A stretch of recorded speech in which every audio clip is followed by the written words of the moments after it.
So MiHoYo released about 6 Genshin Impact commercials in China, all of them being very funny, bizarre, and quirky. Since no one has done this before, I decided to do a top 6 on all of the ads from alright to entertaining. Obviously, these are my opinions, but I'm curious to know which ones are your favorites. Without further ado, let's begin. Number 6. If there's anything more stressful in life as a working man, it's making a good first impression.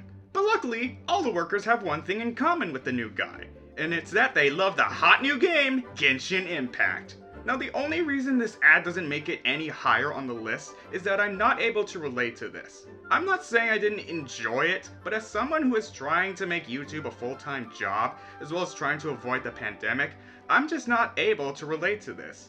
But I'm sure all of you hardworking salarymen and women can relate to this to a full extent. Number 5. Apparently, these guys are super bored of New Year's. So what do? Play Genshin Impact on every available device possible that isn't the Nintendo Switch. Look, I don't know how boring Chinese New Year's is for you Chinese locals, but what's boring to me is not being able to play Genshin Impact on the Switch.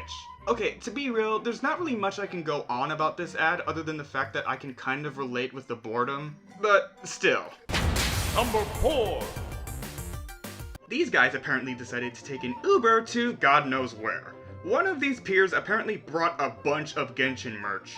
Probably too much. The only reason this ad didn't make it that high on the list is, well, where exactly are these guys going? A part of me generally hopes that these guys are going to a convention given the fact that the Uber has Genshin stuff plastered all over it, but I'm probably wrong. Number 3.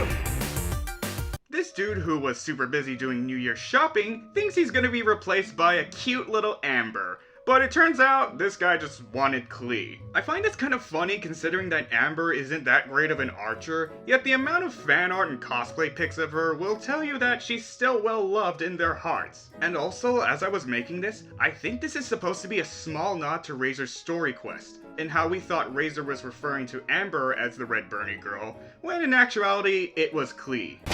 Number 2. This guy apparently locked himself inside his room so he could play with his waifu Fishel for the entirety of the New Year's.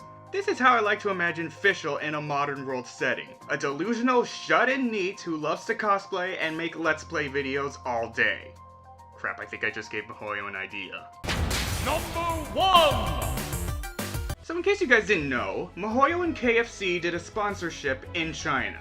In this commercial, these guys apparently need to say a taste from beyond in order to get these Genshin chicken buckets. Now what really sells me on this ad is not only seeing Noelle, but also Klee in cosplay, and they both look so adorable.